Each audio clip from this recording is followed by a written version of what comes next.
Hola, buenas noches a todos por estar aquí en este Zoom y también por el canal YouTube de la Asociación Psicoanalítica Argentina. Espero que estén muy bien. Lunes 10 de abril con el equipo de formación permanente. Em, Formación permanente es la comisión ad hoc de APA, que está integrado por Mirta Goldstein, quien es la coordinadora de este espacio, y por los colegas Claudia Hamburgo, Alicia García Pena, Adriana Alarcón, Gabriela Piacuadío, Laura Castelo, quien les habla, Juan Pineta, y nuestro expositor de hoy, Dino Willy Perinot, que es miembro titular en función didacta de la APA. Bueno, la cuestión para este primer cuatrimestre del año 2023 en formación permanente se dio en llamar emergencias en la clínica psicoanalítica, con lo cual durante todo este primer momento del año vamos a estar abordando desde distintas facetas, distintos tipos de emergencias y abordajes. Bueno, en este encuentro se decidió en el equipo abordar una cuestión que interroga en general a los profesionales de la salud mental, pero también aún más a los psicoanalistas, y ya verán por qué, ¿no? Ya que el tema de hoy tiene que ver con la prevención con pacientes graves. Cuestión que tiene que ver quizás con diagnósticos y pronósticos, y por lo tanto quizás con la preparación operativa del setting, ¿no? Puede ser un setting ampliado, el armado de redes y el resguardo en diversos niveles, ¿no? Tanto a nivel del terapeuta, psicológico, bueno, la ampliación de redes a nivel familiar, ¿no? Bueno, esta introducción a la propuesta de hoy, que se llama Psicoanálisis del paciente grave, prevención de la emergencia, nos abre de entrada a algunas preguntas, interrogantes que por ahí incluyen el deseo del analista, en tanto deseo de analizar, pero también el deseo de afrontar el dolor psíquico de quien nos demanda, ¿no? Para que pueda estar mejor en su mundo interno psicológicamente, ¿no?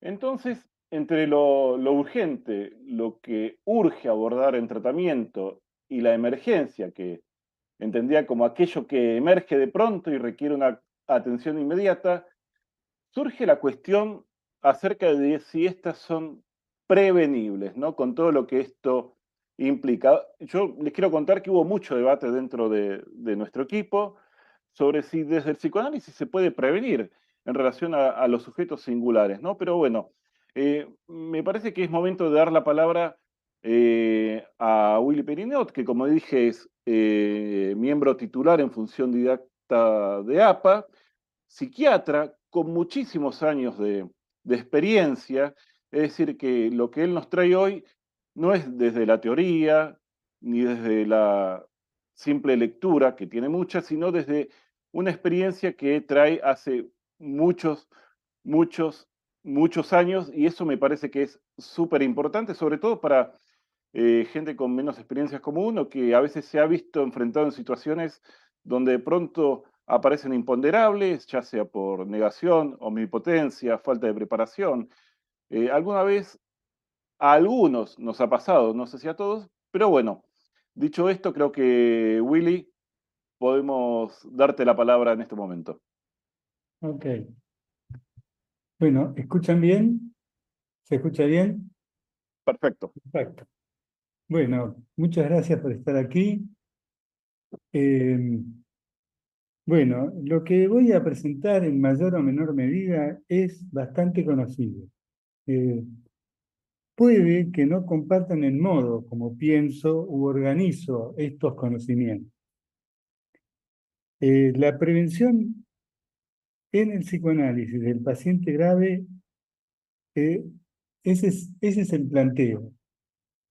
Es Justamente de eso se trata la propuesta y es para poder abrir a la discusión de las diferencias que podamos tener, porque me parece que en esto es probable que tengamos desacuerdo.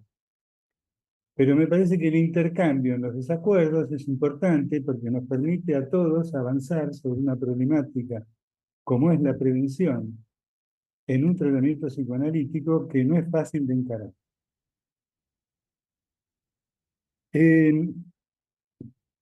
el tema no es fácil y optamos por no hacer una presentación de tipo conferencia y preferimos una presentación corta y sintética mediante preguntas para introducir el tema y que fuera más fácil hacer foco en los problemas y las diferencias para facilitar la intervención de ustedes.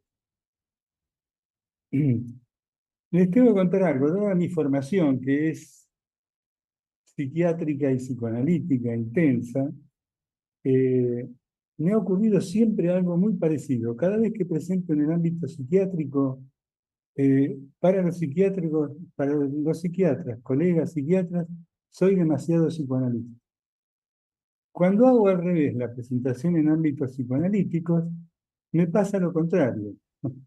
Piensan que soy demasiado psiquiatra. Entonces, prepárense porque hay una mezcla, ya que mi experiencia y mi formación es dual. Eso es lo que ha pasado a lo largo de todos estos años.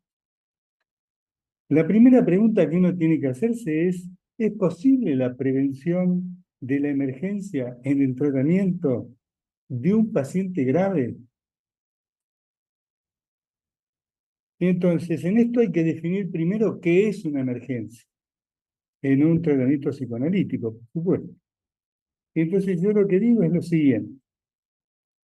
Es el estado de gravedad del caso tal que la responsabilidad por la consecuencia de las actuaciones de un paciente por acción u omisión, la responsabilidad pasa a ser del terapeuta.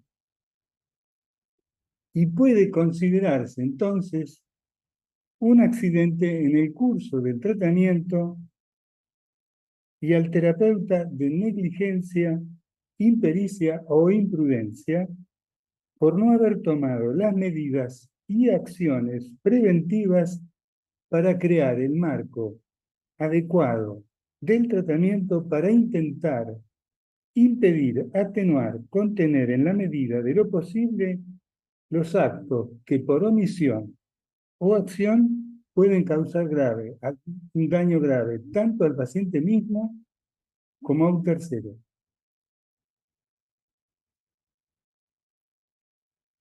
Ahora, ¿cuándo ocurre una emergencia?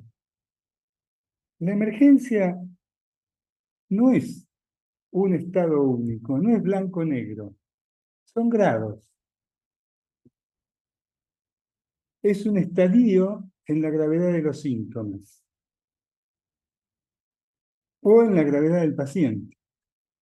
Depende de cómo se piense. El tema de los síntomas, el nombre enfermedad, si es trastorno, es un tema difícil que no es para tratarlo aquí, es para otra cosa. O sea que eventualmente salteemos si hay diferencia respecto de que a veces llamo síntomas, a veces llamo trastorno, a veces llamo problemas, porque si no nos confundimos porque el foco es la prevención.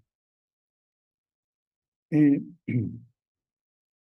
entonces, yo les decía, emergencia es un estadio en la gravedad de los síntomas. En casi la totalidad de los casos que intervine en una situación de emergencia, había antecedentes de un proceso de agravamiento progresivo del estado del paciente que no fueron informados y o valorados adecuadamente. Y como consecuencia, no se hicieron las prevenciones a tiempo. Entonces, tenemos claro que es una emergencia, tenemos claro cuándo ocurre una emergencia, ahora hay que definir qué es un paciente grave. Desde el punto de vista psicoanalítico, no hay estudios que definan los criterios y las categorías de gravedad de los síntomas de un paciente. Disponemos de algunas advertencias sobre que en estado de crisis aguda descompensada, un paciente puede estar más allá de las fronteras de acción del psicoanálisis. Entonces, en el paciente grave, dentro de ese espectro, en el extremo máximo, probablemente nadie tenga dudas de que ese paciente puede estar más allá de la frontera y puede ser que no se pueda hacer un tratamiento psicoanalítico. En el otro extremo, cuando la situación no es tan grave, ocurre el revés. Lo que ocurre es que la gravedad es una escala de grises. Y entonces lo que hay que definir es justamente cómo se hace para evaluar la gravedad de un paciente. Los cuestionarios manuales de psiquiatría, en cambio, sí establecen criterios de gravedad. No podemos desconocerlos. ¿Sí? Hay que estar atentos a esto. No podemos desconocerlos. La gravedad no la indica solo el diagnóstico, sino la repercusión de los síntomas. O sea, el mismo síntoma se mide en función de la repercusión que tiene en el ámbito social, familiar, laboral y somático del paciente. Cuanto más áreas repercute un síntoma, es más claro que es grave. Además, la gravedad no es todo o nada. Son grados, como les decía, y además es multifactorial, no depende de una sola cosa. No depende ni siquiera del diagnóstico, solo. Aunque en ocasiones puede que solo el diagnóstico sea suficiente para indicarlo como grave. Incluye la historia, los antecedentes, la evolución, la respuesta a los tratamientos, la historia de otros tratamientos, la historia de otros episodios. Fundamentalmente es ese conjunto lo que define la gravedad. No voy a señalar, si eventualmente después quieren, puedo puntear distintos temas, pero lo más probable es que todos conozcamos cuáles son los síntomas graves que tiene un paciente. Pero no es un solo síntoma lo que define la gravedad. Entonces ahora viene, ¿qué es prevención? Y aquí tengo que aclarar que hay 4 tipos de prevención: la primaria, la secundaria, la terciaria y la cuaternaria. De la que yo me voy a ocupar es de la secundaria, que es cuando vos atendés a un paciente con el fin de tratar ya a alguien que se enfermó y de alguna manera vos tenés que tratar la enfermedad para tratar de impedir la evolución natural del caso, cuidando que no se complique, o que lo puedas curar, o que lo puedas aliviar, o que lo puedas contener. Esta es la prevención secundaria. No es la vacuna, ni es la rehabilitación. Eh, Fundamentalmente esto es importante aclararlo porque muchas veces se confunde cuando uno habla de prevención, que es antes que el problema se presente. Y entonces tenemos ahora, ¿qué son las medidas preventivas? Esto ha generado discusión porque la palabra medidas tiene ambigüedad. Entonces tenemos medidas preventivas, que es medir el grado de gravedad que tiene un paciente. Y para esto fundamentalmente se requiere el uso de algún tipo de escala.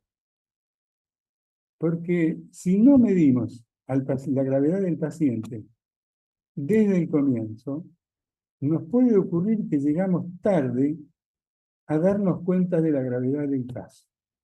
Y si llegamos tarde, aunque intentemos armar un dispositivo de contención, no nos va a dar tiempo para intervenir desde la estructura.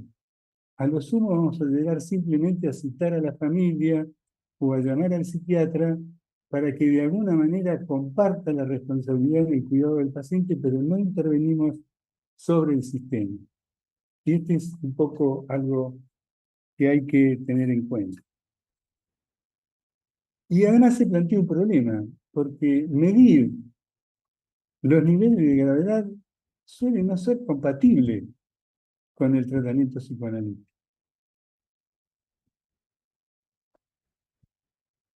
Entonces, una vez que uno midió a un paciente grave, lo que hay que plantearse es cuáles son las acciones preventivas que hay que tomar, porque hay medidas de prevención y acciones preventivas. Eh, la acción preventiva fundamental es establecer el marco específico de tratamiento del paciente de acuerdo al grado de gravedad que tiene. A mayor gravedad, mayor riesgo. A mayor riesgo, hay que ampliar el campo de tratamiento. Ya Juan adelantó que ampliar el campo de tratamiento es incluir una situación multidisciplinar. Y hay que incluirla fundamentalmente en el momento en que la situación no es crítica, porque nosotros tenemos que intervenir en una estructura que está por encima de la individual, y para eso uno necesita tiempo. Y si uno espera que el paciente esté muy grave, el tiempo no está. Lo único que uno puede hacer es contener.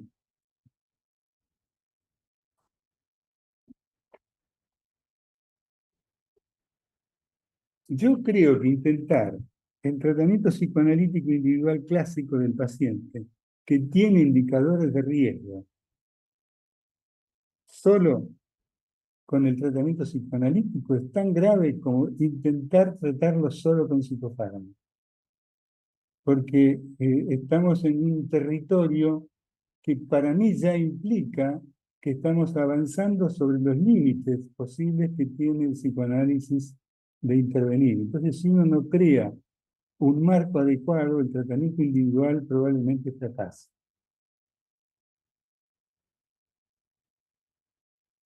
Entonces, ¿cuáles son los recursos técnicos psicoanalíticos en el tratamiento del paciente grave?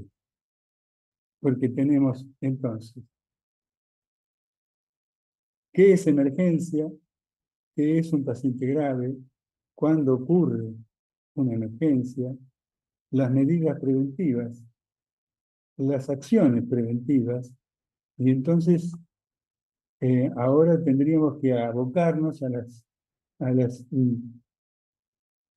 cosas específicas técnicas psicoanalíticas que también son recontra conocidas, porque es tener una historia adecuada del paciente antes de comenzar un tratamiento. Yo sé que en esto hay muchos analistas que no están de acuerdo en hacer una historización importante del paciente antes de empezar un tratamiento. Y esto puede ser una discusión. Eh, yo pienso que esto fue una cosa que introdujo fundamentalmente Melanie Klein. Melanie Klein empezaba el tratamiento directamente sin hacer una historia, porque la construía a partir de las entrevistas. Y yo creo que esto es posible en los pacientes siempre y cuando sea un paciente analítico, no un paciente grave con síntomas que comprometen la responsabilidad del paciente si uno no interviene. Allí yo creo que es indispensable tener una historia minuciosa de la historia de la enfermedad del paciente y de la evolución en los episodios anteriores. Yo no sé la experiencia que han tenido ustedes, pero la verdad, pacientes que hayan venido antes de los 6 meses de haber tenido cualquier síntoma o episodio, son, la verdad, salvo aquellos que han tenido una situación traumática, un accidente, una enfermedad grave, que entonces uno localiza claramente y hay un tiempo agudo de tratamiento. Estamos en un periodo donde la intervención es otra, entonces ahí uno tiene otro tiempo con los pacientes. La mayor parte de los pacientes que nos llegan, por lo menos que a mí me llegaron a lo largo de todos los años, casi todos habían atravesado múltiples tratamientos y múltiples episodios. Algunos más, otros menos. Y entonces, obviamente de distinto nivel de gravedad. Pero no es lo habitual, por lo menos hoy, que los pacientes lleguen vírgenes de tratamiento o en un estadio agudo de la patología que presenta. Por lo tanto, cuando el paciente es grave, hay que tratar de tener una historia y tratar de detectar en la medida de lo posible antes de la primera entrevista si se trata de un paciente grave. Atender a un paciente de entrada en el consultorio sin saber con lo que uno se encuentra es bastante peligroso, porque uno no sabe qué es lo que llega. Entonces hay que tomar algunas acciones preventivas ya cuando el paciente pide consulta. Eh, y digamos, es un poco como el extremo de la cosa en términos de intervenir. Es obvio que el tratamiento se realiza dentro de un encuadre y con la técnica de la asociación libre, que es la regla fundamental del tratamiento. Trabajamos sobre la transferencia. La contratransferencia es central en el tratamiento de un paciente grave. Y fundamentalmente, yo insisto en un aspecto que es la intervención en el punto de urgencia del paciente. Intervención del punto de urgencia que no se refiere a la urgencia que tiene el paciente por lo grave que está, sino que es el momento en que surge un elemento que autoriza al analista y le obliga a intervenir para no pasar por alto un momento de diagnóstico de una estructura que se da allí en el aquí y ahora. Para mí es central que el analista pueda captar el punto de urgencia e intervenir en la transferencia. Eh, Transferencia, para mí, no es solo la transferencia plasmática de las relaciones, aquí como allí. La transferencia es lo que el paciente hace al encuadre psicoanalítico. El encuadre psicoanalítico es como nuestro tomógrafo, porque donde el paciente intenta interrumpir, romper, quiebra el encuadre, de alguna manera allí se expresa una problemática que habitualmente no está claramente hablada. Y cuando uno lo detecta en la ruptura del encuadre, lo puede relacionar con la historia y entonces empieza a trabajar en la transferencia lo que ahí ocurre con el paciente que le pasa afuera. Este es un tema importante. Hay distintas maneras de trabajar la transferencia, por eso aclaraba que esta es, digamos, una manera que yo creo que hay que subrayar más, porque se confunde como que la transferencia es la repetición de una historia, en cambio ahí lo que se juega no es la repetición de la historia, sino la repetición se expresa en el encuadre de Choroní. Hay diferentes maneras de entender lo que es el punto de urgencia. Freud lo planteó el punto de urgencia en la sesión en el momento que se interrumpen las asociaciones. Melanie Klein plantea que el punto de urgencia es el punto donde la ansiedad depresiva se transforma en paranoia. Lacan lo planteaba en el punto donde el significante abre una vía nueva a un otro sentido. No solo es una palabra, sino es toda la estructura del relato que puede abrir, como ocurre en un sueño. Para mí el punto de urgencia en el paciente grave es en el momento que el analista registra que la responsabilidad puede caer sobre él. Y hay que estar atento porque aquí interviene fundamentalmente la contratransferencia, donde a veces la gravedad del paciente no coincide con la contratransferencia que uno tiene y esa discordancia es central para preguntarse y trabajar sobre este tema, tanto con el exceso como con el defecto. Entonces, básicamente estos son los temas centrales alrededor de los cuales hablar y abrir un poco el panorama a discutir estos conceptos para ver cómo cada uno lo tiene.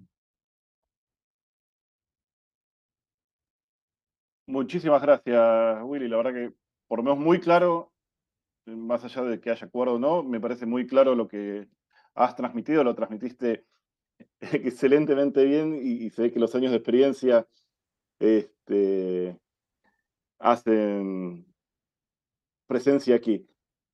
Antes de hacer circular la palabra dentro del grupo, quiero decirles que, bueno, todos los que están acá pueden pedir la palabra levantando la mano o escribiéndome por el chat. Lo mismo a los que nos están viendo por el canal YouTube de APA. Y antes de darle la palabra a Mirta, que escribiste algo, pero me gustaría que lo plantees, yo lo que por ahí quería plantear, quizás vos también pones acá algo que para mí remite, digamos, a la práctica de lo que uno podría llamar la intuición contratransferencial, ¿no? Lo cual me parece que eso tiene que ver con las horas de vuelo, las horas de supervisión del analista o del profesional de la salud mental, para ampliar un poco el campo, ¿no? Y dado que muchos de nosotros hacemos psicoterapia de corte psicodinámico o psicoanalítico y no es que tenemos muchos pacientes haciendo psicoanálisis en el más puro estilo clásico, ¿no? Ahora, yo, dos preguntas, digamos.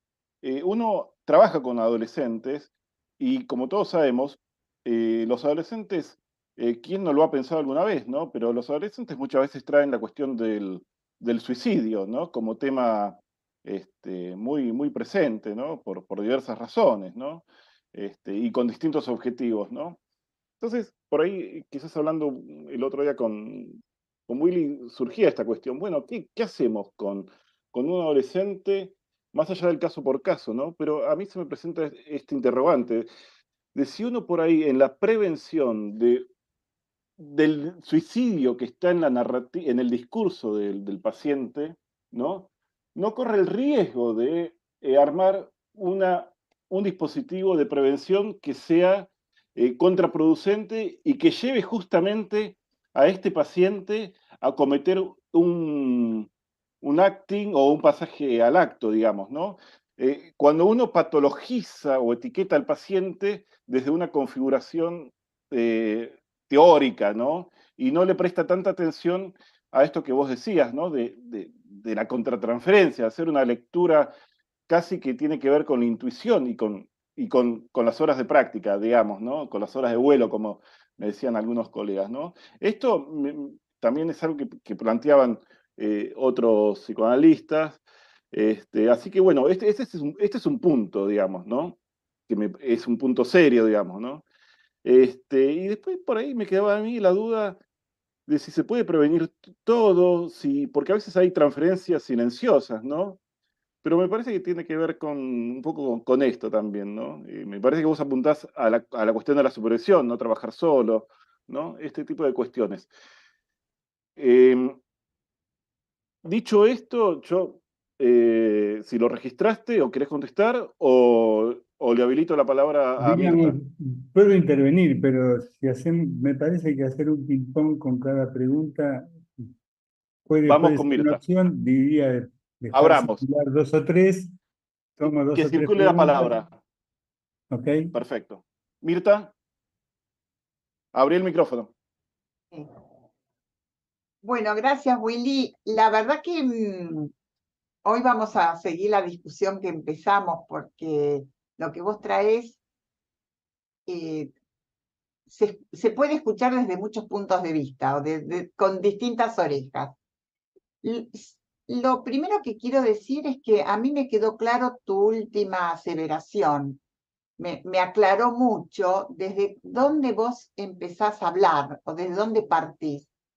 Que también lo dijiste cuando hablaste de la prevención secundaria, pero ahí no me quedó tan claro como al final, como si tu final, como la posteriori que resignifica, y me pareció que vos pones el foco o acentuás la prevención de la responsabilidad del analista, que nada tiene que ver, a mi gusto, con el paciente grave, porque podría ser con cualquier paciente. La prevención de la responsabilidad del analista, que también habría que ver si la palabra correcta es prevención o si, porque, a ver, por ejemplo, nos obligan a sacar el seguro de mala praxis. Desde el punto de vista legal, incluso profesional, es una prevención de la responsabilidad del analista. Entonces, me parece que vos apuntás a otras cosas, no algo tan, por un lado importante, pero por el otro lado tan banal para una cura psicoanalítica, ¿no? Entonces, me parece que ahí hay algo importante a dilucidar, porque si nos ocupamos de la prevención, de la responsabilidad del analista, el analista puede estar demasiado advertido y no escuchar al paciente. Esta es una pregunta. Por otra parte, mientras vos hablabas, yo escribía en el chat algunas cosas que las leo, porque que me parecían importantes. Cuando vos hablás del paciente grave,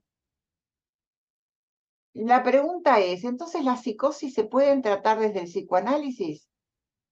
¿Hay psicosis no graves? ¿A qué llamamos grave? Acá me parece que es muy importante esto, no me queda muy claro. Porque grave, ¿qué es? ¿Una neurosis en un estado pasional? ¿O en una locura histérica, por ejemplo?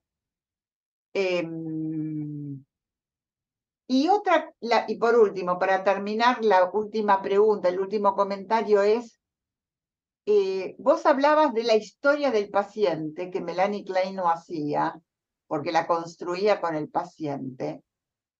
Pero no es lo mismo la historia del paciente, en el sentido histórico, que la historia de las emergencias anteriores. O sea, la historia de las gravedades anteriores. Son dos posiciones diferentes, me parece, en relación a la clínica y al paciente. Entonces, ahí también me parece que hay algo a dilucidar, a seguir interrogando. Por otra parte, te agradezco también que de alguna manera actualices a Melanie Klein, ¿no?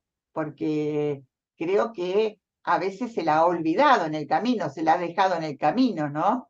Entonces, de alguna manera vos nos estás retrotrayendo, por lo menos en APA, cosas olvidadas muchas veces. Y bueno, después hay más preguntas, pero me pareció importante esto de, por un lado, la responsabilidad del analista y por el otro lado, ¿qué es la gravedad? Más allá de lo que Newton, ¿no? Muy bien.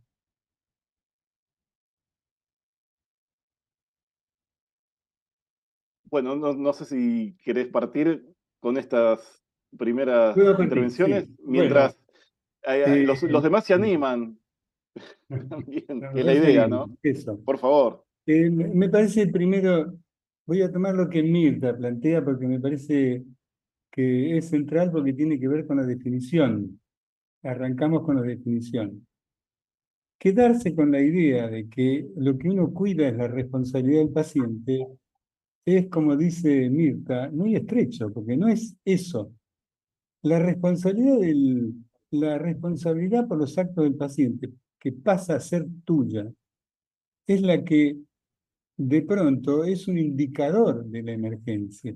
Porque, por ejemplo, ustedes tienen un paciente que hace 3 años, 4, 5, que está muy deprimido, no evoluciona, está en tratamiento, no está tan grave, porque no es un paciente que se va a suicidar, pero lleva 3, 4 años perdiendo, digamos, funcionalidad en su vida, alterando su vida familiar con la depresión, alterando su vida laboral con la depresión, se está aislando socialmente, está perdiendo capacidad funcional. no pensar que uno tiene, porque no es un paciente que se va a suicidar, algún tipo de responsabilidad es como no darse cuenta que ese es un paciente grave, que después de 4 o 5 años no ha evolucionado adecuadamente y que se requiere pensar la situación desde un lugar diferente. Entonces, por eso hay que tener en cuenta que historia clínica no es solo la historia de los vínculos y las relaciones, ni la evolución en la historia de la persona, sino también la evolución básica de la enfermedad, porque es muy difícil explicar qué es historia, ¿no? Porque me parece que no hace falta explicarlo. Está muy claro que la historia de un paciente son una suma de cosas que incluyen su historia familiar, sus conflictos, el modo como se relaciona, lo que le ha pasado en la vida, el éxito, el fracaso, si formó pareja o no, qué es su sexualidad, eh, qué le está sucediendo en este momento, en qué etapa de la vida está, hacia dónde va.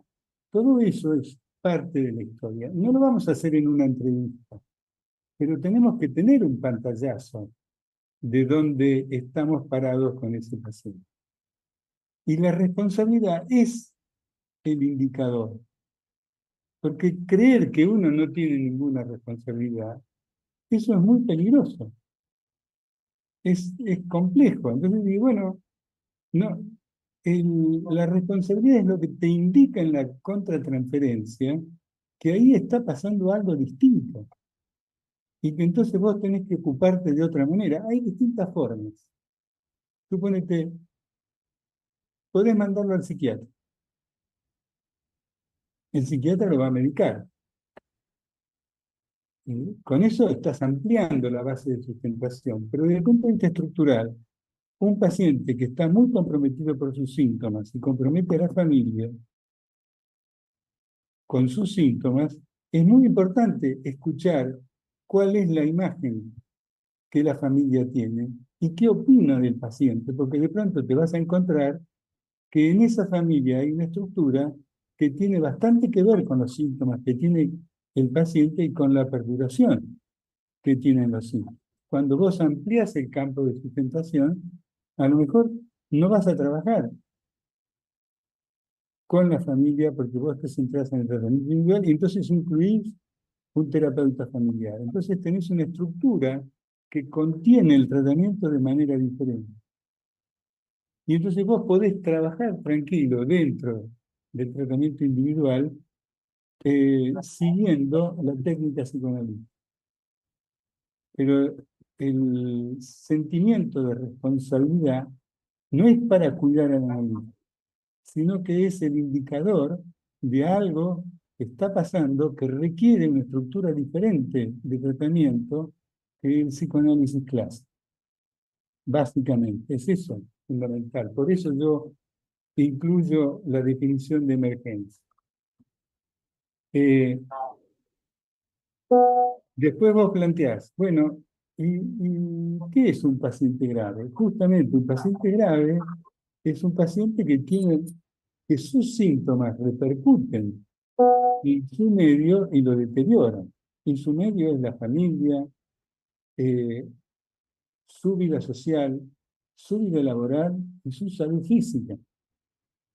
Entonces hay que aprender cómo a medir la gravedad del paciente. El problema que se nos plantea, yo les digo que si ustedes no miden la gravedad del paciente, lo más probable, creo que casi todos tienen alguna experiencia con los pacientes anoréxicos, pero esto ocurre con los pacientes graves obsesivos, con los fóbicos, con los depresivos, con los pacientes psicóticos cuando hacen un brote.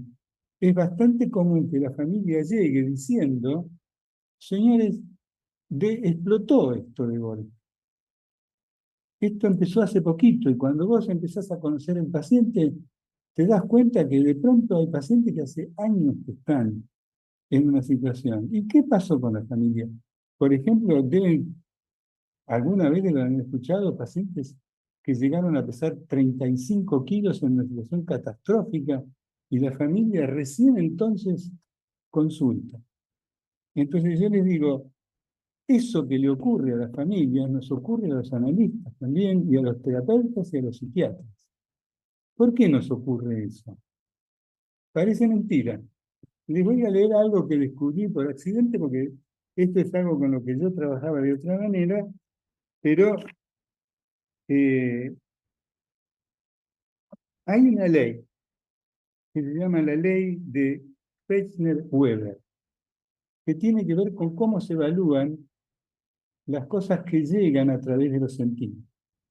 Entonces, lo que hacen es evaluar cómo se diferencia una cosa de otra. Por ejemplo, si ustedes toman un objeto que pesa 100 gramos,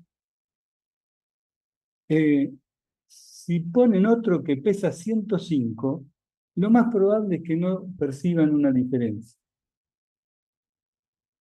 Necesitan por lo menos que pese 110 gramos para poder establecer entre uno y otro la diferencia.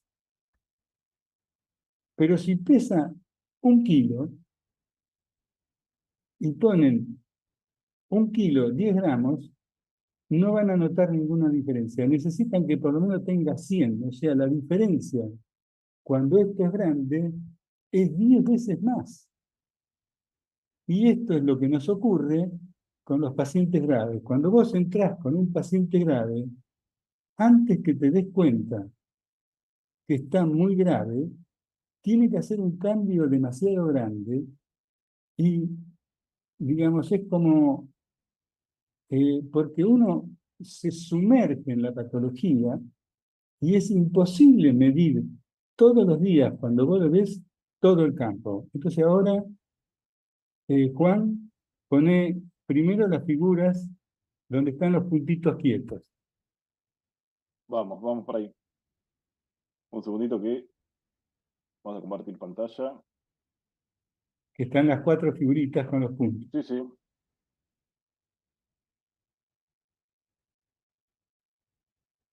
¿Estamos viendo? Está perfecto. Entonces tienen 2 láminas, la de la izquierda, 10 y 20. Y rápidamente ustedes miran y rápidamente pueden establecer una diferencia ahí.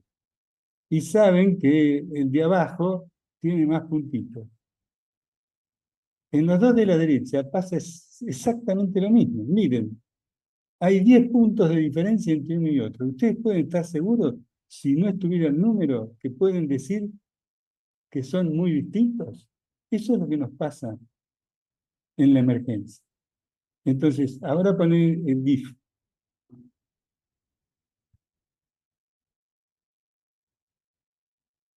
Habitualmente cuando se nos cae. Ven, es un foco que se mueve por distintos lugares. Eso es una sesión psicoanalítica. El paciente viene y habla de, de distintas cosas cada vez, porque el paciente grave no viene todos los días y te habla de que se suicida.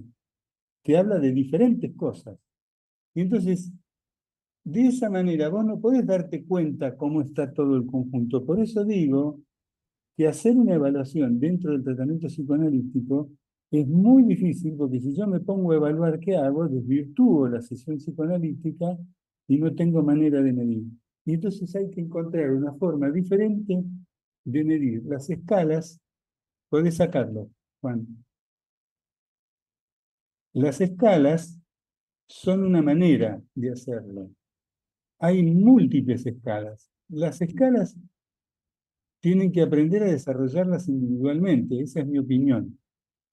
La pueden hacer ustedes en el campo del tratamiento y estar atentos y ver si sin intervenir, interrogando al paciente, ustedes perciben la gravedad del paciente o si es algo que tienen que hacer periódicamente. Y todo eso depende de la gravedad y el riesgo que ustedes evalúen que tiene el paciente. Pero para eso está el trabajo interdisciplinario.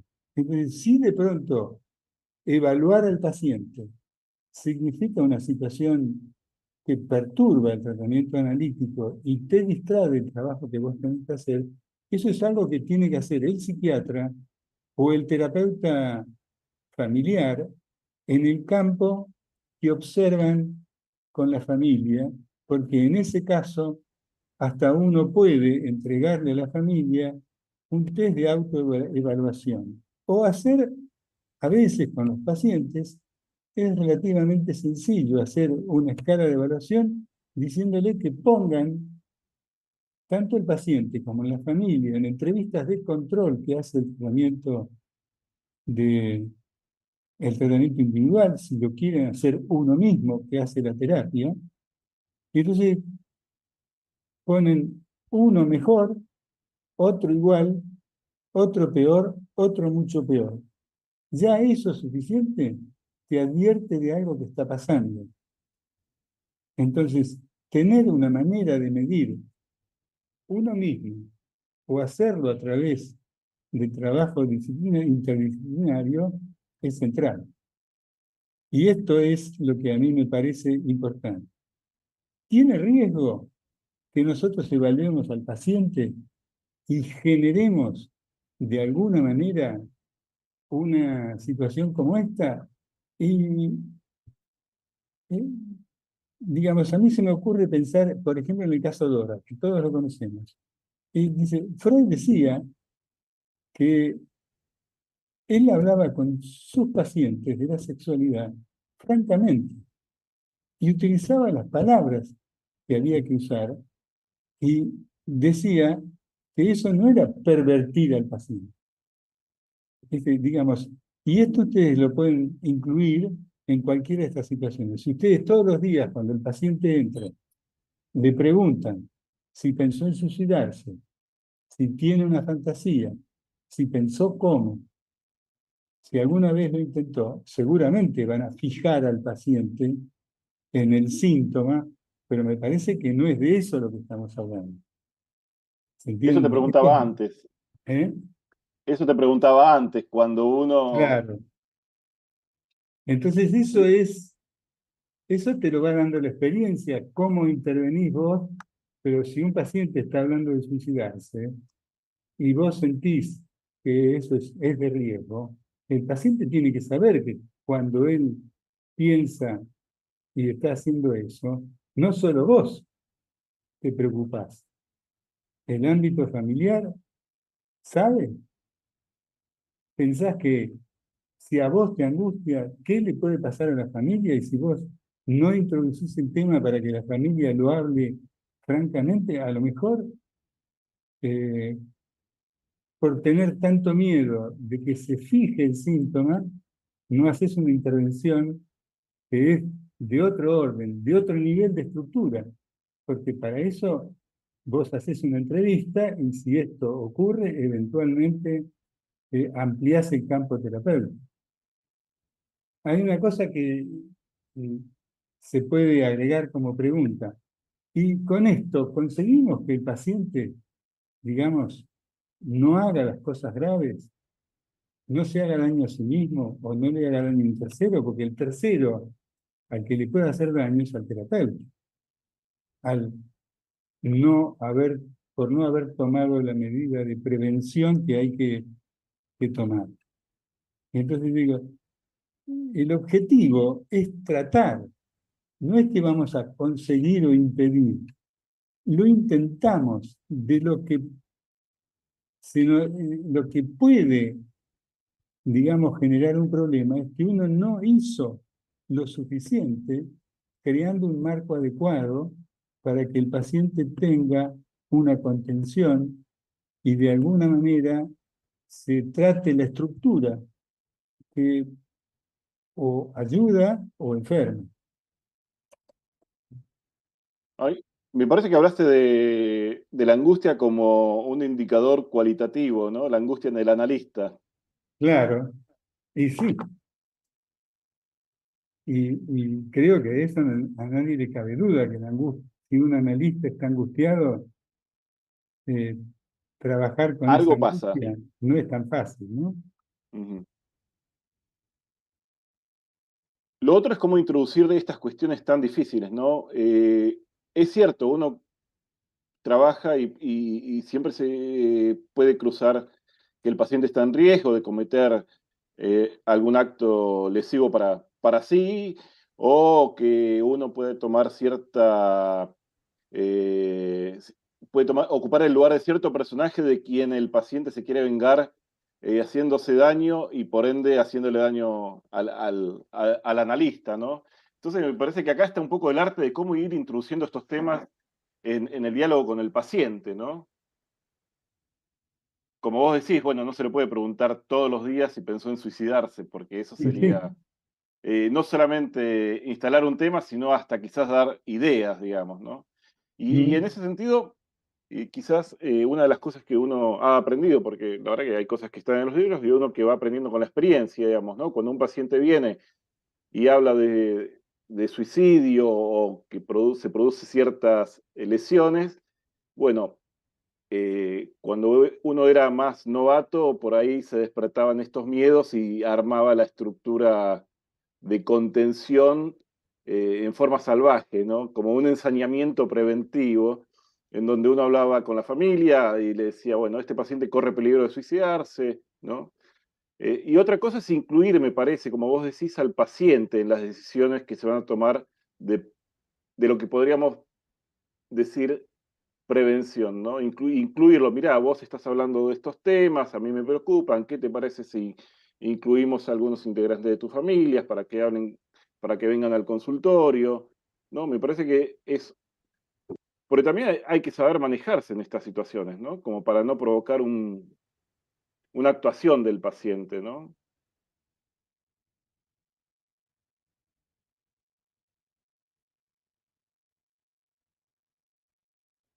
Adriana levantó la mano. Ah, Sí, Adriana, sí. Yo tengo adelante. una pregunta, Willy. Bueno, tengo varias, pero esto es lo que me preocupa un poco a nivel práctico, de acuerdo a lo que vos estás diciendo, ¿no? Estamos hablando, o estás hablando vos, de lo importante que sería el trabajo interdisciplinario, que creo que podríamos estar absolutamente de acuerdo en pacientes graves y también depende de qué escala de gravedad, ¿no? Dejo de lado el tema del paciente con riesgo de suicidio, que supongamos que tiene riesgo de suicidio, y hablo de otro tipo de pacientes con depresiones graves, anorexias, ese tipo de cosas. A mí me ha ocurrido, y creo que a todos, o por lo menos es algo bastante común, que cuando uno quiere de repente ver que el tema es serio e incluir a la familia o decirle al paciente que sería importante tener una reunión con la familia o hacer psicoanálisis multifamiliar, muchos pacientes lo niegan totalmente. Quieren que quede todo en una cosa muy privada y no quieren involucrar a la familia. Entonces, yo te pregunto, Willy, ¿cuál sería, según vos, la salida en un caso que tengas un paciente de consultorio, que lo máximo que a veces pueden aceptar es ver a un psiquiatra, ¿no? Para un tema de medicación o una evaluación psiquiátrica? ¿Cómo manejarías vos o cómo crees que habría que manejar esto en los pacientes que sería muy importante tener una relación con la familia o un encuentro con la familia y ellos decididamente no están de acuerdo? Bueno, es una buena pregunta, ¿no? Eh, Durante muchos años en la sociedad psicoanalítica no se aceptaba ni la terapia de grupo ni la terapia familiar y aún en los adolescentes no se daba intervención a la familia. Fue García Badaraco, fue Andrés Raskowski y estuvo Santiago Corín también, que trabajaron con adolescentes.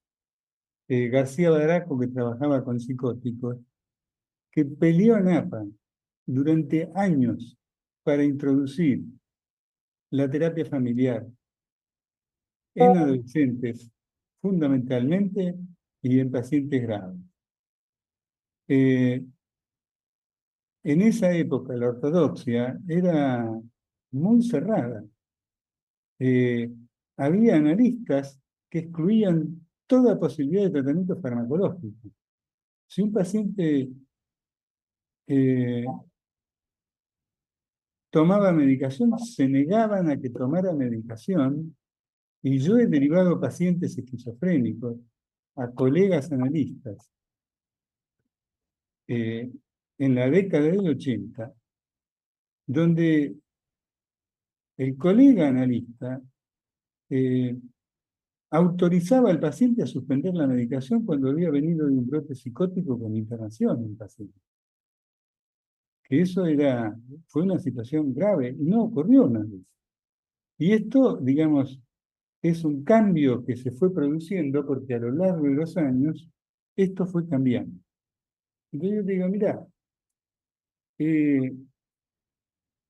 habitualmente los pacientes pueden pedir eso porque tienen miedo que uno ventile cosas personales. En mi experiencia, cada vez que yo incluí la familia en un paciente que no era grave, pero que tenía un trastorno crónico prolongado que no respondía a los tratamientos, nunca tuve un inconveniente de que el paciente se emperrara de alguna manera que la familia no viniera.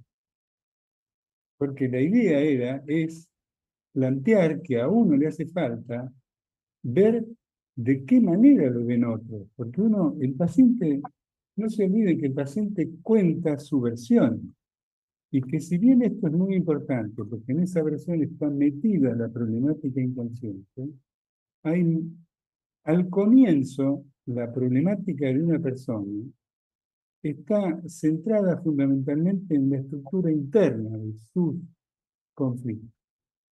Pero en la medida que se cronifica, los síntomas de la enfermedad cumplen una función diferente a la defensa primaria que tiene que ver con la estructura inconsciente que está en juego, y aparece el beneficio secundario, y aparecen un montón de otras formas como los síntomas se instalan, y entonces, si uno no tiene una mirada desde otro lugar, corre el riesgo de tener dificultades. Y esto a veces, porque ojo, esto que yo planteo no es solo para el paciente extremo, porque el paciente extremo, digamos, seguro que todos ustedes no van a trabajar solos. Ese paciente, cuando ustedes lo reciben, probablemente ustedes inmediatamente lo deriven a un psiquiatra e hagan intervenir a la familia. No es a ese caso al que yo apunto. Yo apunto al paciente que llega con una depresión leve o un joven que tiene 20 años y está en la facultad y no terminó, empezó el ingreso en una carrera, fracasó, fue una segunda, fracasó, está en una tercera y no funciona. Y entonces es un chico que, bueno, de alguna manera tiene hasta dificultades para formar pareja, no se integra fácil a los grupos, digamos, es una persona que no es grave en el sentido psiquiátrico, ese paciente, pero tiene una patología que ha resistido tratamientos que arrancan desde las dificultades en los fines de la escuela primaria a lo largo de toda la secundaria y el ingreso a la facultad. Ese es un paciente grave. ¿Se va a suicidar? Y puede que se vaya a suicidar de aquí a 5 años, yo no lo sé. Ahí vos no estás tomando las prevenciones para que ese paciente no se suicide o no haga algo grave. Tu prevención es para evitar que ese paciente siga estando peor y llegue a una situación grave, porque si llega a los 30 años y no hizo nada en la vida, está en una situación crítica como persona. Y hay que ver si logra, digamos, reconstruir y arrancar una vida, si a los 30 años está en la misma situación que los 20. Entonces, ese paciente que no evoluciona y que vos ya estás viendo que no evoluciona, ¿no? La intervención familiar es fundamental. Y ese es el paciente que a veces no se deriva y llega, digamos, a un tratamiento de mayor complejidad muchos años después. Es a ese caso al que yo apunto, digamos, por plantearlo de alguna manera. Porque yo estoy seguro que llega un paciente que les habla a ustedes que tuvo un intento de suicidio, que toma alcohol, que vive solo, que perdió su trabajo. Nadie tiene duda de que ese es un paciente grave. Ni nadie dudaría jamás que ese paciente tiene que tener un sistema de contención especial. Mm, ¿Se entiende? A ese es el caso que yo apunto. Es mm, para evitar, porque el paciente que está en ese estado, solo, aislado, sin trabajo, perdió el trabajo, está armado y es alcohólico, estamos llegando ahí muy tarde. mm. ¿Se entiende? A mí me parece, antes de darte la palabra, Mirta, me parece que estás haciendo acá un contrapunto entre lo escénico teatral de gran mostración versus lo insidioso que a veces se nos presenta en la clínica. De hecho, me Claro. has hecho pensar, digamos, en algunos casos donde uno puede llegar a tener a este tipo de pacientes donde la vida pasa, no tiene o amigos o no festeja quizás el cumpleaños y uno va viendo que no hay como cosas insidiosas que pasan, que quizás no es un suicidio eh, mortífero en el sentido de quitarse la vida, pero es un suicidio en vida, lento, digamos, ¿no? Me parece que Sí, este contrapunto es interesante. Este, pero vos ahí estás poniendo algo, no sé si llamarlo de este modo, pero bueno, como que vos metes un ingrediente que alguien podría llamar como la apuesta a la vida del terapeuta, alguien lo podría llamar la apuesta pulsional, pero bueno, me parece que ¿no? Hay algo ahí de cierta intervención del deseo del analista sobre suponete, un deseo que no aparece en el paciente. vos tenés un paciente así, por- porque esto no es tan simple, ¿no? Por ejemplo, tenés un paciente así. La segunda entrevista, citas a la familia, no, te tomás un tiempo. Pero ya cuando vos indicás el tratamiento, le avisás al paciente que si la evolución que vos estás viendo con el tratamiento que vos intentás no está funcionando, quizás haya que incluir otros recursos. Y entonces el paciente empieza el tratamiento sabiendo que si no hay una evolución, va a haber un momento en que se va a evaluar el curso del tratamiento y se puede decidir incluir a la familia. Entonces el tipo no puede 6 meses después decir, yo no sabía, yo no quiero que intervenga. ¿Se entiende? O sea, eh, por eso es tan complejo explicar esto y sí a través de ejemplos uno puede de pronto mostrar cuál es la diferencia. Te quiero Mirta, plantear, sí, te quería plantear sí, otra, me parece muy interesante, pues estamos discutiendo clínica, aunque no hablemos de ningún paciente específico, y entonces me parece sumamente importante. Lo que sí que te quería preguntar, y tengo casos recientes, ¿qué pasa con el negativismo del paciente grave? ¿Qué pasa con él? Negativismo del paciente grave. Ah, Un caso muy cercano de este mes, claro, porque vos estás hablando de un acuerdo, de algo concertado con el paciente, que el paciente grave en estado de emergencia va a transgredir porque va a aflorar la pulsión de muerte, si querés llamarlo, la destructividad sobre sí mismo, que implica el negativismo como posición, llamémosle, psicopatológica.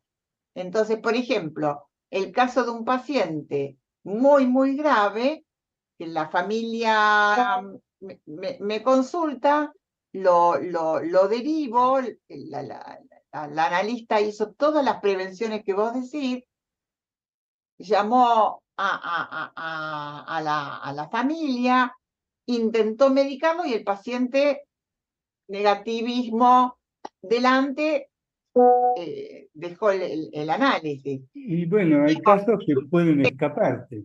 Claro, porque ¿no? Sí. Digo, pero eso es una emergencia que no se pudo tramitar.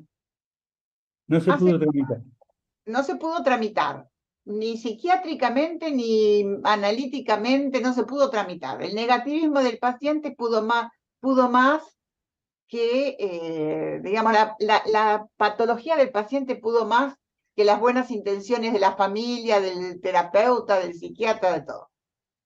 Pero yo quiero contarte un caso de hace muchos años, que creo que lo conté en el grupo, de una paciente una paciente neurótica, que me llama un día por teléfono y me dice que tiene el cuchillo apuntando a su muñeca. Por teléfono. Paciente tuya, Sí, sí, paciente tuya. sí, una paciente neurótica, una histeria, bueno, pero las histerias también se suicidan. Sí, sí, por supuesto. Entonces No, yo no, no, llamé no. a un psiquiatra conocido de APA y llamé al 911 porque yo estaba a 1 hora de viaje. Cuando llegué estaban todos ahí y bueno, todo bien. Ahora, todo bien, pero podría no haber estado todo bien. Digo, esa es la emergencia que se le presenta al terapeuta. Sí, pero ese paciente tenía condiciones previas como para llegar a una situación impulsiva de ese tipo? No, tenía una situación de un amante, de una situación pasional. Que la Bueno, dejó. Y yo bueno, te pero digo, eso no puede ser predecible. la emergencia vera, esa que estalla, ¿sí? Acá puede ocurrir un terremoto. Nosotros no tenemos manera de prevenirlo. No, por En un eso. paciente puede ocurrir una situación disruptiva de golpe frente a una situación emocional cualquiera. Eh, digamos, nadie está exento que eso ocurra. Lo que yo digo no es que nosotros vamos a impedir que eso nos ocurra. Yo les pregunto a ustedes, ¿cuántas de todas las emergencias, situaciones de urgencia en las que ustedes tuvieron que intervenir, la situación fue disruptiva frente a una desorganización afectiva o psicótica? ¿Cuántas fueron disruptivas, explosivas? Yo les digo que son muy poquitas. La mayoría de las situaciones donde uno interviene, cuando uno explora ese tipo de situaciones, hay antecedentes. Muchas veces los pacientes las ocultan. Mm. Las ocultan. Ya Freud advertía que cuando uno hace la historia del paciente, uno sabía que la historia estaba llena de lagunas y que esas lagunas se llenaban y se cambiaban. Y había tres fenómenos en el relato del paciente. Uno, que a veces el paciente no recordaba ese dato en el momento de relatarlo. Dos, que era inconsciente en el sentido dinámico. Y tres, son los datos que omite el paciente, porque tenemos que aceptar que el paciente también esconde. Y entonces hay cosas de la historia que no cuentan y vos necesitas tiempo. Por eso yo digo que el tiempo en un tratamiento es importante, o sea, ver cómo fue la historia de ese paciente en la evolución te permite anticiparte algunas cosas, lo cual no quiere decir que vos tengas una intervención de tipo masiva con un paciente que hoy no tiene gravedad. Pero si tuvo gravedad o es un paciente que está estancado, vos no podés plantearte el mismo esquema de tratamiento que con un paciente que no tiene ni gravedad y en sus episodios anteriores tuvo en general una buena evolución. Pero frente a un paciente que tiene o tuvo problemas importantes. Y un paciente que está estancado, bueno, te puedes plantear el mismo tratamiento porque no sabes a dónde termina. Y te puede pasar como a cualquiera que no te des cuenta de lo grave que está el paciente, porque el paciente viene y te cuenta, vos lo ves, muchos atienden pacientes graves una vez por semana. En una semana pasan muchas cosas. Y a veces los terapeutas se van de vacaciones y si no se dan cuenta que el paciente está tan grave, y puede ocurrir, como le ocurre a la familia, porque no estamos exentos de eso. Entonces esto es complejo. Entonces cuando vos trabajás con un paciente que ya de antemano ves que puede tener una mala evolución, advertirle, lo cual no quiere decir que en ese momento vos introduzcas a la familia o empieces a encuestar para ver cómo evoluciona. Son recursos que vos tenés. Tenés que aprender a utilizarlos. Mm. Y Willy, esto es lo que es fundamental. perdón, Alicia, vos habías pedido la palabra. Habilitar el micro.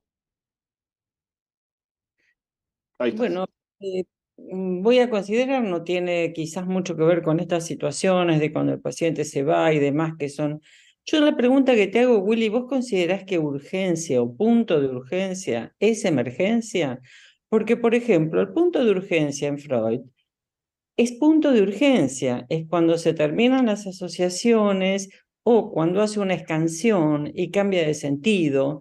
Y Claro, entonces, bueno, ok, pero ese es punto de urgencia, donde deben ser llenadas esas lagunas que se provocan como que lo comparan comparativamente. Vos recordarás este ejemplo de la papa en la media. sí, Creo que sí. que justamente la tarea del analista sería rellenar aquellas cosas que aparentemente no tienen sentido, y es donde algunos autores, por ejemplo, André Green, por ejemplo, considera que ahí tendría que incorporarse la ensoñación del analista, pero yo te hablo desde el punto de vista psicoanalítico, no si hay que hablar con la familia, si no hay que hablar con la familia, que en ese caso sería necesario la capacidad de ensoñación o reverie del analista, donde podría llenar esas situaciones vacías con determinadas asociaciones del analista, es como si le prestara su propia asociación al paciente. ¿Cómo ves todo esto? Si esto lo llamás, porque vos lo nombraste como punto de urgencia, lo que para mí en Freud es como punto de emergencia, lo que para mí en Freud es punto de urgencia. Si vos considerás que es lo mismo. No, no Eso. estoy hablando de eso. Yo por eso aclaré que Punto, había lo que vos nombraste, Freud lo llama así, Lacan lo llama así, Melanie Klein lo llama así, al punto de urgencia. Por eso te digo, claro, vos por punto de eso urgencia, igual punto de emergencia, a no, esa es la pregunta. no es el punto de emergencia. Como lo nombraste, puntos de urgencia, pregunto, ¿es entonces Bueno, la no es emergencia es punto el punto no de es punto de urgencia? emergencia. La Por eso, emergencia es cuando vos estás ante una situación donde el paciente, por acción o omisión, te coloca a vos como responsable de lo que él hizo o dejó de hacer. Que es muy distinto al punto de urgencia que vos usás en el tratamiento. El punto de claro, urgencia en el pero yo puedo tratamiento referir a esa psicoanalítico puntualización que vos hiciste. es el momento en que el analista tiene que intervenir en la sesión. Justamente, por eso aclaro los 4 diferentes modos que se recortaron. Digamos, Barangé plantea que el punto de urgencia de una sesión es en el lugar donde se rompe el encuadre. Sí, ¿Ok? estoy de acuerdo. Pero Y ese no por es, eso te estoy no es diciendo la que es muy emergencia. Estamos de diferente. acuerdo que eso no es emergencia. No es emergencia eso. Ese es el punto donde el analista tiene que En eso no estoy de dejar acuerdo. escapar eso que está ahí, estar atento al cambio de vía, estar atento a que desaparecen las asociaciones y por qué el paciente deja de hablar, eh, estar el cambio de vía del que habla Freud, Cambio de que es vida, el sí. significante del cual habla Lacan, de otra manera, con otra estructura, Y el significante no es el significante de una palabra, eso hay que tener en cuenta. Es el significante de una escena, como ocurre en los sueños, por eso lo aclaraba, ¿no? Y es muy diferente el punto de emergencia que el punto de urgencia. Nosotros tratamos de intervenir de otra manera, por eso hablaba de que lo que se hace cuando vos intervenís es ampliar el campo de acción, incluyendo una estructura diferente de tratamiento. Podés en una primera etapa incluir el tratamiento farmacológico con un psiquiatra, quien va a hacer el monitoreo del paciente para que el paciente no esté en una situación de riesgo y vos tengas que estar cuidando al paciente en vez de estar escuchando lo que ocurre en sesión. Porque cuando vos empezás a cuidar al paciente, desapareciste como analista, no tenés ninguna chance. Claro, lo que no entendía yo es cómo vos lo habías relacionado. Eso ahí me quedó como un hueco. Es, Por Sí, eso te sí, por pregunto, como supuesto. dijiste, Lacan lo dice de tal manera, digo, entonces eso lo considerás es emergente. Sí, interesante. lo mismo se confunde la gente con el diagnóstico y piensa que el diagnóstico es agarrar el DSM que te clasifica los trastornos por el número de síntomas. El diagnóstico, digamos, desde el punto de vista de un analista, es hacer un diagnóstico psicodinámico del paciente, donde están en juego muchas cosas, ¿se entiende? Pero vos no podés desconocer que hay escalas, no podés desconocer que se puede medir al paciente. El asunto es quién lo mide y cómo se mide. ¿Entiendes? O sea, vos no podés decir, bueno, yo como analista no. Ojalá la ley le reconociera al analista el espacio aislado que el paciente solicita y no lo pusiera en riesgo al analista.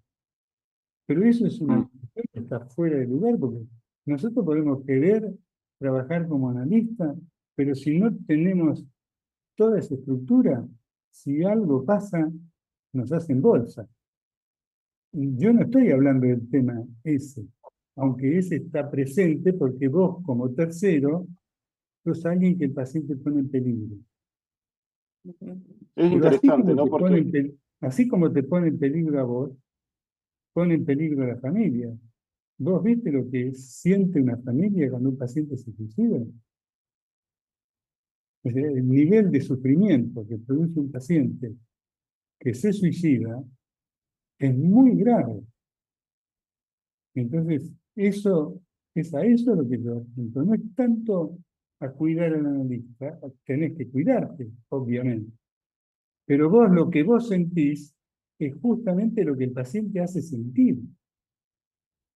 O es la respuesta que el paciente tiene, porque a veces el paciente que se suicida es porque no tiene una opción de salida de una estructura patológica que lo tortura día y noche. Y entonces si vos no los incluís, por más que vos trabajes, no ves cómo funciona la familia y no vas a poder nunca entender lo que ahí está pasando. Eso es lo que yo... Lee, cuando vos hablas de los diferentes, las diferentes conceptualizaciones de los puntos de urgencia, yo entiendo Perdón, que no escuché la palabra. Diferentes, conceptualizaciones de puntos de urgencia, según claro. Lacan, según los Baranché, me pareció interesante ahí, a ver si es correcto, ¿no? Que si uno va haciendo una buena lectura de los puntos de urgencia, uno puede ir armando la, la prevención, ¿no? Sí, sí. Ahora, me parece diferente cómo lo plantean los Baranché como ruptura del encuadre a cómo lo plantea un paciente en el sentido que lo traías vos en relación a Lacan, la ruptura del sentido, digamos, ¿no? Que ahí es donde se puede escapar si uno no hace buen oído al cambio de sentido. Que eso es lo insidioso, ¿no? Que ahí es donde quizás nosotros tenemos que estar más alertas, ¿no? Y en relación a lo que vos decías de cuidar al terapeuta, yo no estaba pensando en el cuidado de sí como posibilidad de identificación del paciente en relación al cuidado de sí que hace el terapeuta, ¿no? Como algo que puede tomar el paciente. Si el terapeuta tiene un cuidado de sí, eso puede ser tomado por el paciente, ¿no? Como una capacidad de cuidado, ¿no? En sentido, cuidado de sí, cuidado del otro, ¿no? No voy a dejar que me pase cualquier cosa, no voy a dejar que pase cualquier cosa con vos.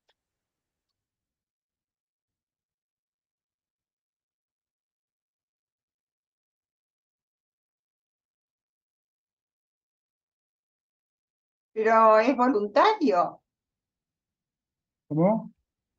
es ¿En qué voluntario. sentido?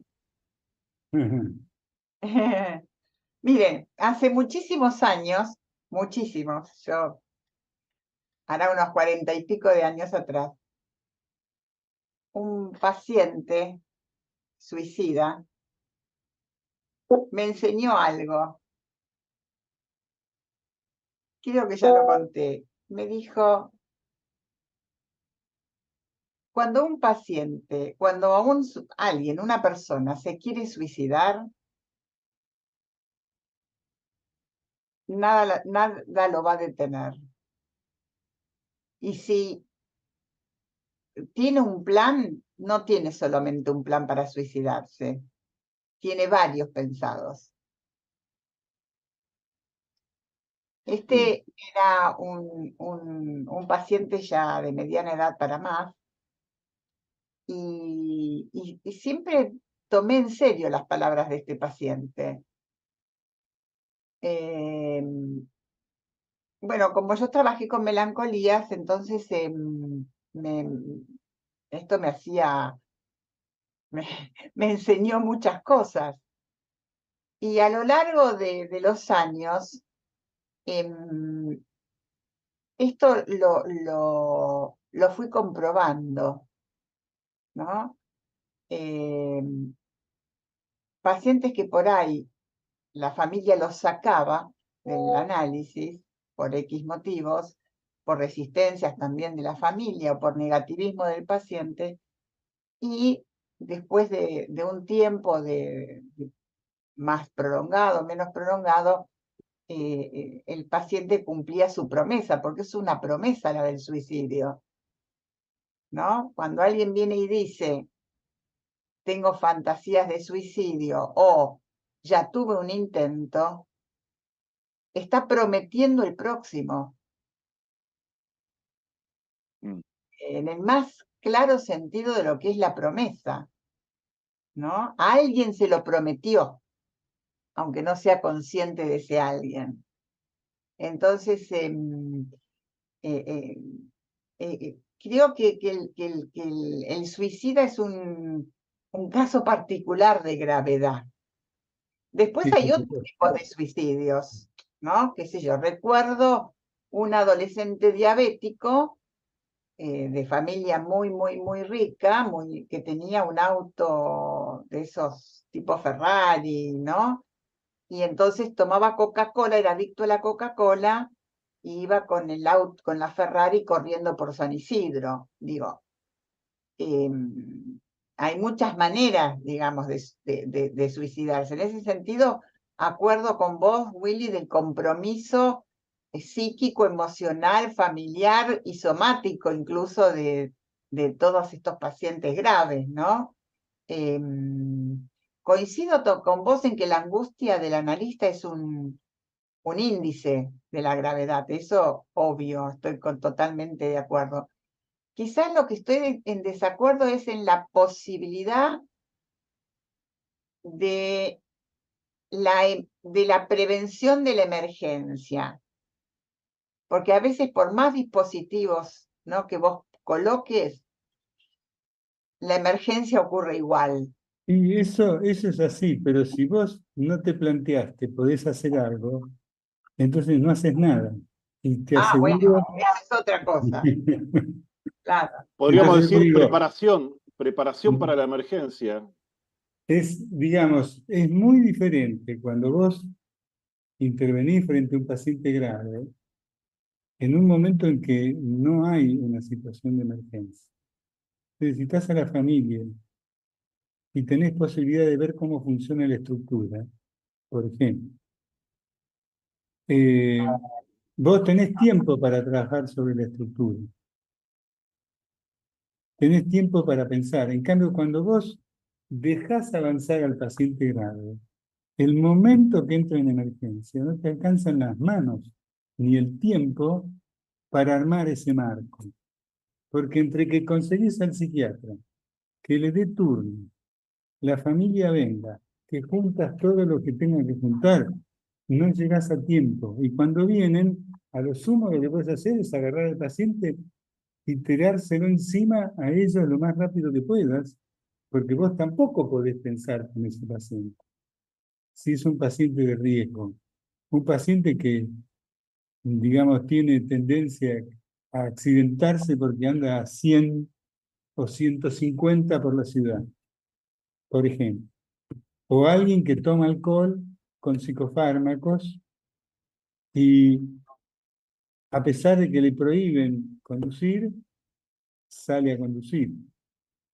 Yo digo, esa situación, vos ya estás fuera de la situación de prevención, estás en una situación que te va a desbordar. Ese es el problema. Y a lo que apunto que hay que tratar de evitar, lo cual no quiere decir que lo logres, pero si no lo intentás, no lo vas a lograr nunca. Es eso lo que yo digo.